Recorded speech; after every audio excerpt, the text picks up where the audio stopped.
नाजरीन आदाब, खुसूसी प्रोग्राम में आप सभी का इस्तकबाल है। आज हम बेंगलुरु नॉर्थ पार्लिमानी हलके का जायज़ा पेश कर रहे हैं। जैसा कि आप जानते हैं, कर्नाटक का दारुल हुकूमत, मुल्क का IT शहर बेंगलुरु कुल 4 पार्लिमानी हलकों पर मुश्तमिल है।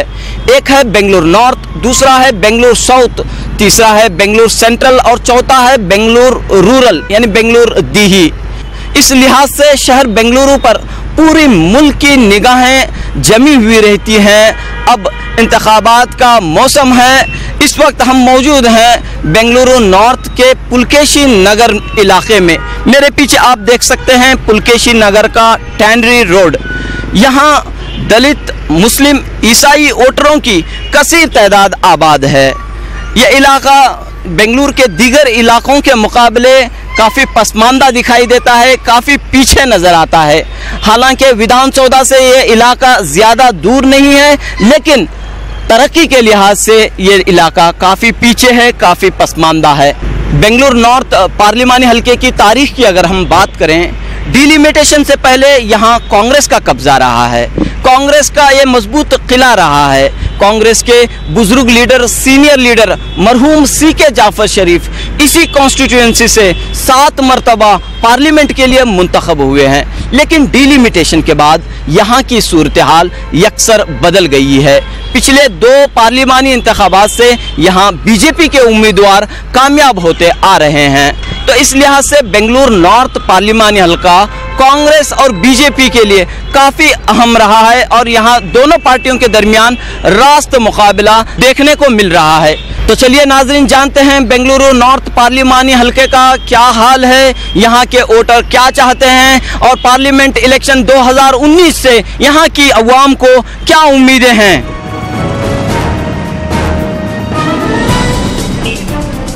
मुल्क के IT शहर बेंगलुरु का शुमाली पार्लिमानी हलका कुछ पुराने और कुछ नए इलाकों पर मुश्तमिल है।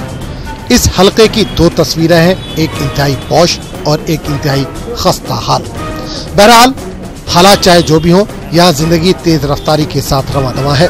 बेंगलुरु नॉर्थ पार्लिमानी हलका कुल 8 असेंबली हलकों पर मुश्तमिल है। KR-पुरा, बैटरायनपुरा, यशवंतपुरा, दासरहल्ली, महालक्ष्मी लेआउट, मलेश्वरम, हिब्बाल और पुलकेशी नगर। नॉर्थ हलके में दलित, मुस्लिम, वकलीगा, कुर्बा, लिंगायत तबके के वोटरों की कसीर तादाद आबाद है। 24 लाख से ज्यादा वोटर यहाँ मौजूद हैं। इस इलाके की सियासी तारीख पर अगर नजर डाली जाए तो पहले पार्लिमानी इलेक्शन से यानी 1951 से 1977 तक यहाँ कांग्रेस का ही कब्जा रहा है। कुछ सालों के लिए यह हल्का बेंगलुरु नॉर्थ के बजाय बेंगलुरु सिटी के नाम से जाना जाता था।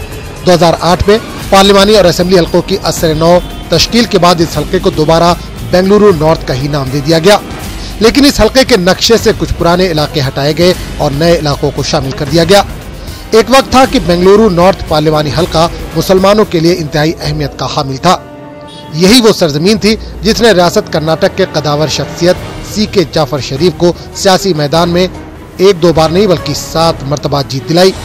मरहूम जाफर शरीफ का सियासी अरूज और जवाल बेंगलुरु नॉर्थ हल्के में ही हुआ।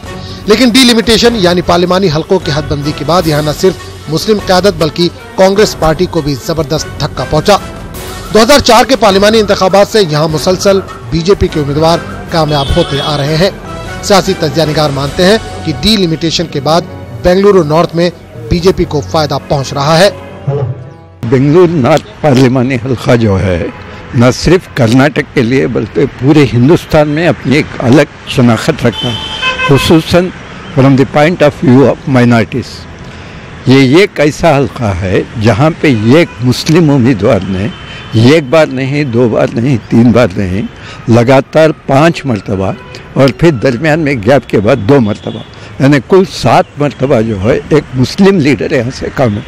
और उस मुस्लिम लीडर से हर कोई वाकिफ़ है, वो हैं जनाब जाफर शरीफ। यहाँ पे एक और चीज़ भी ये देखी गई है कि 1951 से लेके लगातार जो है तकरीबन 45 बरस तक कंटिन्यूसली ये हल्का जो है कांग्रेस के हिस्से में आया है। 45 साल के बाद पहली मरतबा यहाँ पे जाफर शरीफ को तो कभी शिकस्त नहीं हुई थी। अलबत्ता उस वक्त उबैदुल्ला शरीफ को जब टिकट दी गई तो उस मरतबा जो है ST सांगलियाना जो है यहाँ से मुंतखब हुए थे जो BJP से थे। उसके बाद में जो है यहाँ जो कांग्रेस का कब्जा था वो आहिस्ता आहिस्ता खत्म हो गया। 2014 के पार्लिमानी इंतखाबात में बीजेपी के उम्मीदवार टीवी सदानंद गौड़ा यहां से मुंतखब हुए और मरकज में वजीर भी बनाए गए। साबिक वजीर आला टीवी सदानंद गौड़ा भले ही बीजेपी के मजबूत और सीनियर लीडर है, लेकिन इनकी शनाख्त सेकुलर लीडर के तौर पर हो रही है। सियासी तज्ज़िया निगार कहते हैं कि दीगर तबकों के साथ सदानंद गौड़ा ने अक़लियतों का भी भरोसा हासिल करने की कोशिश की। सदानंद गौड़ा जो है ये एक ऐसे इंसान है, पार्टी अलग चीज़ है, लेकिन मजमूई तौर के ऊपर एक लीडर की हैसियत से और एक कायद की हैसियत से उन्होंने कभी किसी के साथ कोई जानिबदारी नहीं बरती है। इनके यहाँ बहुत कम मुस्लिम वोटर्स या कोई मसला लेके जाता है, लेकिन सुनने में यह है कि वो हर एक का काम जो है, जब भी कोई मुस्लिम कोई काम लेके इनके पास जाता है तो उसकी कदर भी करता है और काम भी पूरा करता है, जिसके नतीजे में वो कोई कंट्रोवर्सी आज तक पैदा नहीं किए। सदानंद गौड़ा ने कभी कोई ऐसे बयानात भी नहीं दिए हैं जिससे कि इस हल्के के मुसलमानों को कोई नुकसान पहुँचे।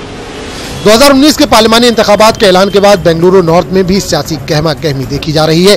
पिछले इंतखाबात में यहाँ कांग्रेस, बीजेपी और जेडीएस तीनों पार्टियों के दरमियान मुकाबला नजर आता है। बेंगलुरु सेंट्रल पार्लिमानी हल्के के मुकाबले बेंगलुरु नॉर्थ, साउथ और रूरल में मुस्लिम वोटरों की तादाद कम है, लेकिन पहली मरतबा मुस्लिम सियासी जमात SDPI बेंगलुरु के 3 पार्लिमानी हल्कों में अपने उम्मीदवार खड़े करने पर गौर कर रही है। SDPI का कहना है कि मरहूम CK जाफर शरीफ के बाद बेंगलुरु से कोई भी मुस्लिम उम्मीदवार पार्लियामेंट के लिए मुंतखब नहीं हुआ। इस मसले को देखते हुए SDPI ने कर्नाटक के मुंतखब नशिस्तों पर उम्मीदवार खड़े करने का फैसला किया है। यहाँ पर हम सेंट्रल कॉन्स्टिट्यूएंसी और नॉर्थ कॉन्स्टिट्यूएंसी और साउथ कॉन्स्टिट्यूएंसी बेंगलोर में ये तीनों कॉन्स्टिट्यूएंसी के बारे में हम चर्चा कर रहे हैं। यहाँ पर भी हम अपने फैसले को बहुत जल्द जाहिर करेंगे इंशाअल्लाह।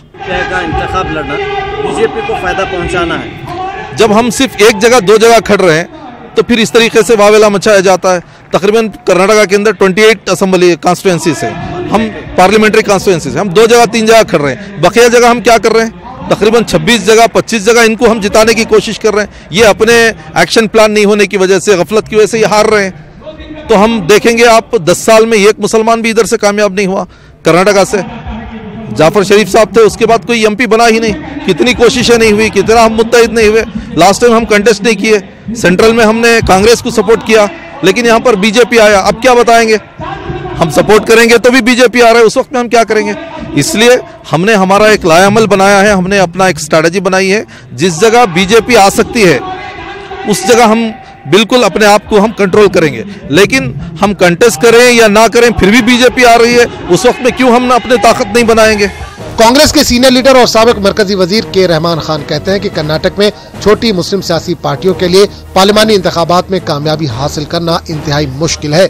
ये पार्टियां रास्त तौर पर इंतखाब लड़ने के बजाय बड़ी सेकुलर पार्टियों का साथ दें। इनका कहना है कि बेंगलुरु नॉर्थ और दीगर हल्कों में SDPI उम्मीदवार खड़े करती है तो बीजेपी को रास्त तौर पर फायदा होगा। जो पार्टी मुसलमानों के नाम पर या अक़लियतों के नाम पर सियासत कर रहे हैं उनको सोचना चाहिए। अब वो उनके सामने उनका जिंदा रहना अहम है, ना कि कौम का मफाद क्या है। और ये पार्टी अब SDP हो या हमारे MIM हो,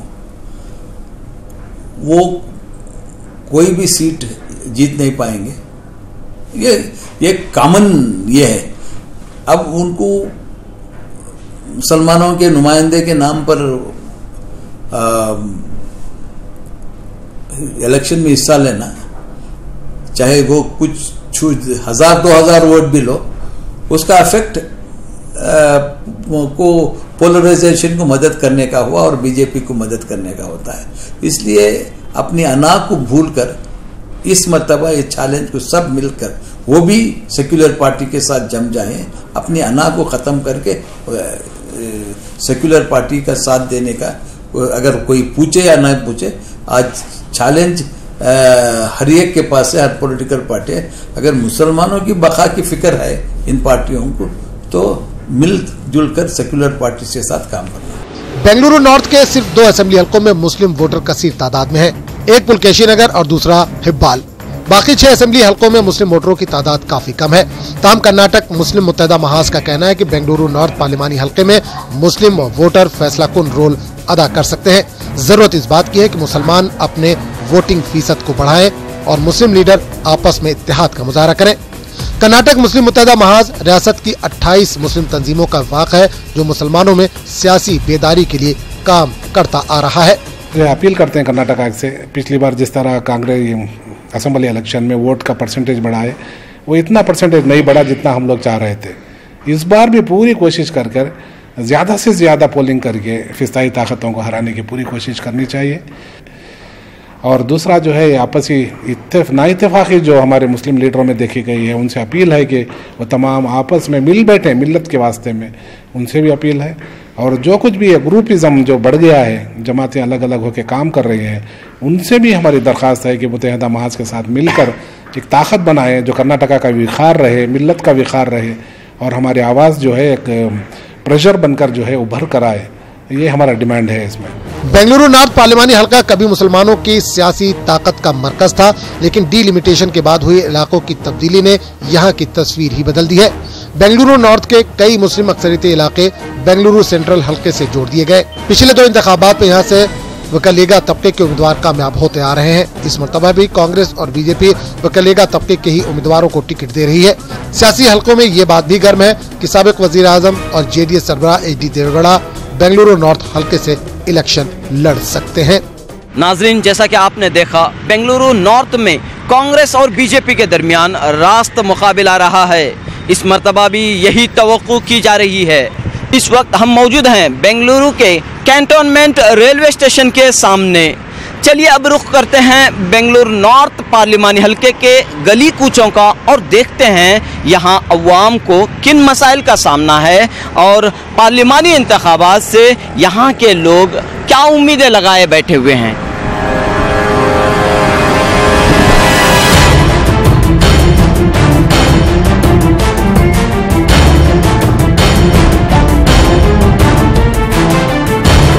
कर्नाटक के दारुल हुकूमत बेंगलुरु ने साइंस और टेक्नोलॉजी के मैदान में आलमी सतह पर अपनी पहचान बनाई है।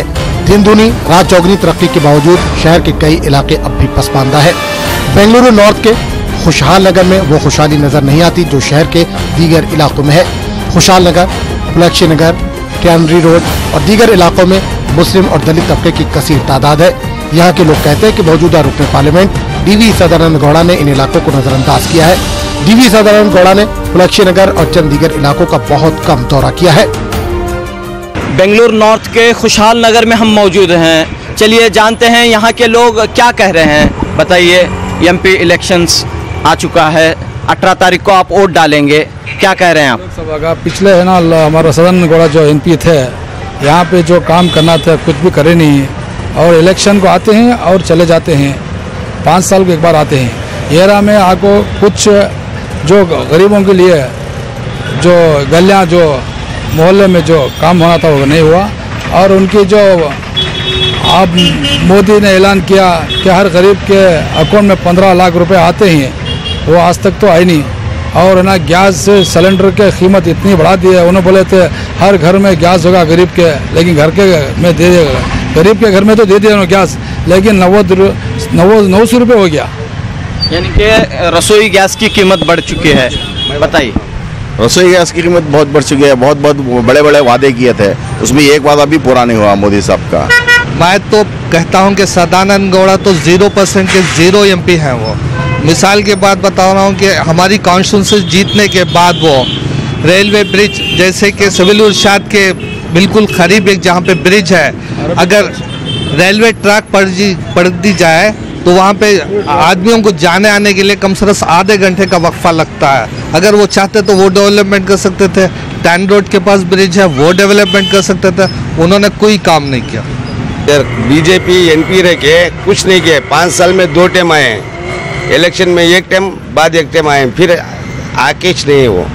और ये एरिया पे एमपी कौन करके मालूम नहीं है, सिर्फ वो इलेक्शन पे आते हैं, इलेक्शन पे फोटो देखते हैं, बस उतना ही है। उसके बाद वो फिर 5 साल के बाद रिटर्न आते हैं। और उधर वो एरिया पे वो एमपी बेचना है। अब एक तो आगे क्या हो रहा है एरिया, उसको वो एरिया करके मालूम नहीं है, ये एरिया का नाम तक मालूम नहीं है। वो सिर्फ एमपी है, वो सिर्फ वोट के लिए आते हैं जाते हैं बस। मसाइल तो बहुत से हैं, अगर चाहते तो वो जहाँ तक का सेंट्रल गवर्नमेंट में उनकी गवर्नमेंट हुकूमत है, बहुत काम कर सकते थे, बहुत फंड अलॉटेड कर सकते थे इस कॉन्स्टिट्यूंसी के लिए। बेंगलुरु नॉर्थ पार्लिमानी हलके के पुलकेशी नगर में हम मौजूद हैं। यहाँ के वोटरों से गुफ्तगू कर रहे हैं और यहाँ के मसाइल को जानने की कोशिश कर रहे हैं। बताइए इस इलाके का नाम क्या है और यहाँ के क्या मसाइल हैं? पुलकेशी नगर है और ये इलाका शामपुर मेन रोड मुनेश्वर नगर अंबेडकर कॉलेज का है और मैं मस्जिद अल खुबा का सेक्रेटरी हूँ। और यहाँ पर सदानंद गौड़ा हमारे एमपी हैं और आज तक सही मानों में उनको देख भी नहीं सके कि वो कौन है, कहाँ है, कैसी है सूरत, तो कोई काम नहीं करे यहाँ पर। और हम बेहतर ये चाहते हैं कि कोई काम करने वाला मिल जाए जो एमएलए को साथ लेकर, काउंसलर को साथ लेकर अवाम के लिए जो अच्छा काम कर सके, वो ये एरिया डेवलप कर सके और हमें जो कुछ भी सहूलतें हैं वो सही फराहम कर सके। ऐसे आदमी को हम अब इस मर्तबा लाना चाहते हैं। हमारे को यहाँ पर बहुत दिक्कत है। दिक्कत इस वजह से है कि ट्रैफिक यहाँ पर अक्सर जाम होता है कि यहाँ पर देखो हमारा अरबी कॉलेज का जो रेलवे गेट है वहाँ पर अगर रेलवे गेट अगर गिर गया तो एक घंटा रहना पड़ता है। हम लोग जैसे स्कूल पे छोड़ने जाते हैं तो स्कूल की सहूलतें नहीं होती हैं और काम पे जाते हैं तो टाइम पे ड्यूटी अटेंड नहीं कर सकते हैं, तो इस वजह से बहुत दिक्कत होती है। हमारा मेन इश्यूज ट्रैफिक का है, पानी का मसला है, क्लीनलीनेस है और एजुकेशन है, पार्क्स फैसिलिटीज़ नहीं है, लाइब्रेरी फैसिलिटीज़ नहीं है। हम चाहते हैं हमारे जैसे दूसरे एरियाज़ में है, बेंगलुरु साउथ रोड्स है, बेंगलुरु साउथ में जो फैसिलिटीज़ जो दे रहे हैं उस तरीके की फैसिलिटीज़ हमारे एमपीस यहाँ पर देना चाहिए। हमारे एमएलएस के साथ मिलकर कोऑर्डिनेट कर काम करना चाहिए, जो बिल्कुल नहीं कर रही है।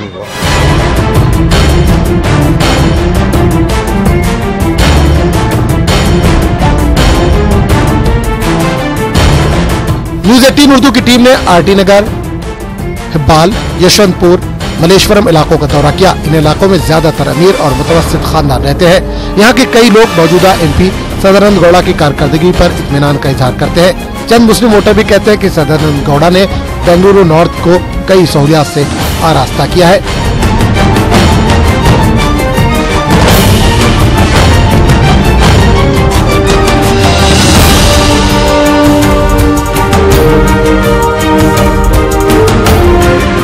बेंगलुरु नॉर्थ पार्लिमानी हलके के मुख्तलिफ इलाकों का हम दौरा कर रहे हैं। इस वक्त हम मौजूद हैं आरटी नगर इलाके में। चलिए जानते हैं यहाँ के लोग क्या कह रहे हैं। सदानंद गौड़ा जी जो है यहाँ पर एमपी रहे हैं और पिछले 5 सालों में इनकी बहुत से जो है यहाँ पर हल्के के लिए बहुत से काम किए हुए हैं। पहली बात जो है अक़लियतियों के लिए इन्होंने बहुत से जो है यहाँ पर काम किए हैं। यहाँ जो है बाहर का जो ये 8 जो है यहाँ असम्बली के जो है हल्के हैं और हर जगह जो है हर चीज़ की तरक्की हो रही है। और सबसे बड़ी बात क्या है, मस्जिदों की जो है यहाँ पर एक से एक नई से नई तामीर होती है और हंसते खेलते जो है मदरसे हैं, तो हर चीज़ का जो है यहाँ पे ज़रूरत क्या है? अब इलेक्शंस आ रहा है तो आप क्या चाह रहे हैं? हम ये चाह रहे हैं कि अमन और शांति हो, हिंदू मुसलमान भाई हम सब अच्छे ढंग से रहे, गलाटा ना हो, दंगा फसाद ना हो, सब हम इकट्ठा भाई भाई बन के रहे, वैसे हमारी ख्वाहिश है। सब कुछ यहाँ पे है, पानी से लेके बिजली से लेके सब कुछ यहाँ पे है। नहीं, ऐसा तो इश्यूज़ सदानंद गौड़ा जी आने के बाद बहुत सारे इश्यूज़ तो ख़त्म हो चुके हैं। पहले इधर पानी का मसला था, रोड अच्छे नहीं थे, वो एमपी फंड से है ना, बहुत सारी जगह में वो वाटर प्लांट लगाए। एक तो मिसाल हमारी रहमत नगर की है, वाटर प्लांट है, बस स्टॉप बना है, बहुत सारे वो अच्छा काम कर रहे हैं।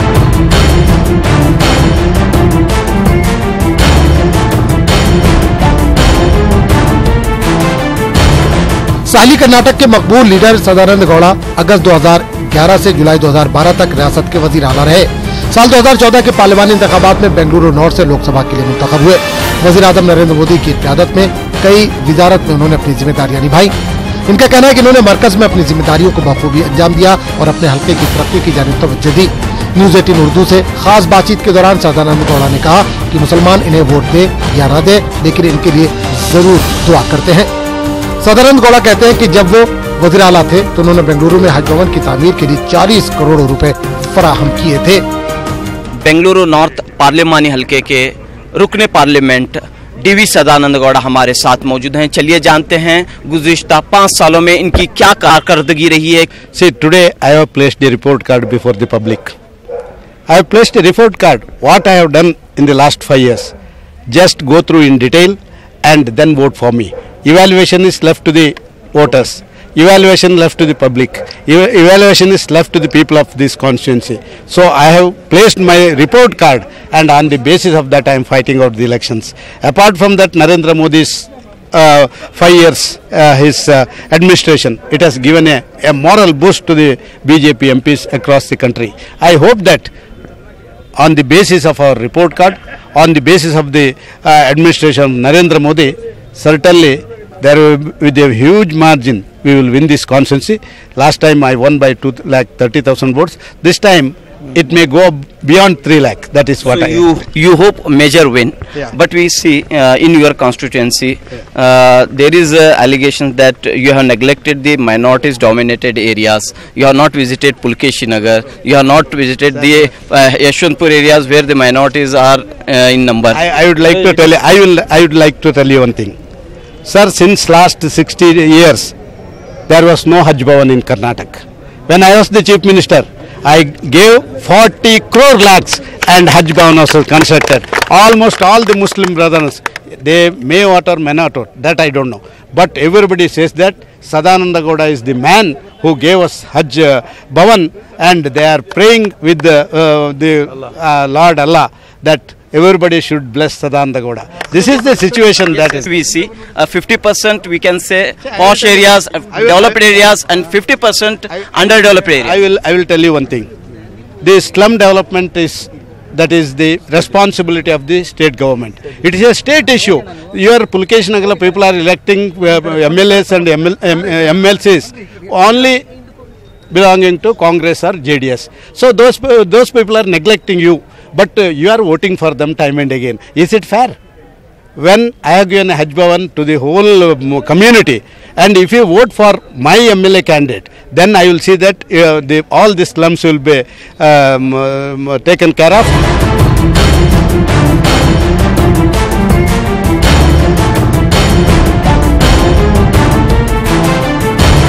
सदानंद गौड़ा बेंगलुरु नॉर्थ की तरक्की और खुशहाली का दावा जरूर करते हैं, लेकिन हकीकत ये भी है कि कई इलाके ऐसे हैं जहां अब भी कई मसाइल मौजूद हैं। चंद इलाकों के लोग कहते हैं कि मौजूदा रुकने पार्लियामेंट सदानंद गौड़ा ने शायद ही कभी इनके इलाकों का दौरा किया हो, लेकिन ऐसे भी कई लोग मौजूद हैं जो मौजूदा MP की कारकर्दगी पर बड़ी हद तक इत्मीनान का इजहार कर रहे हैं। इस तरह बीजेपी के senior leader DV Sadananda Gowda के मुतालिक अवाम मिले जुले रद्द-ए-अमल का इजहार कर रहे हैं।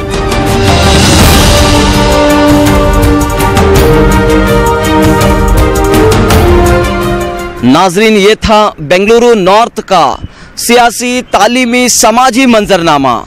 यहाँ के मुख्तलिफ इलाकों का दौरा करने के बाद अब हम पहुँच चुके हैं बेंगलुरु की विधानसभा में। जैसा कि हम सब जानते हैं, जमहूरियत में वोट की ताकत सबसे बड़ी ताकत होती है। लिहाजा 18 अप्रैल को बेंगलुरु नॉर्थ के लोग अपने हक का, अपने वोट का इस्तेमाल करेंगे। 23 मई को इंतखाबात के नताइज का ऐलान होगा। देखना ये होगा कि किसकी जीत होगी और किसकी हार। प्रोग्राम इख्तिताम को पहुंचता है। मेज़बान रऊफ़ अहमद हल्लूर, कैमरामैन महेश और हमारी पूरी टीम को दीजिए इजाज़त। आदाब।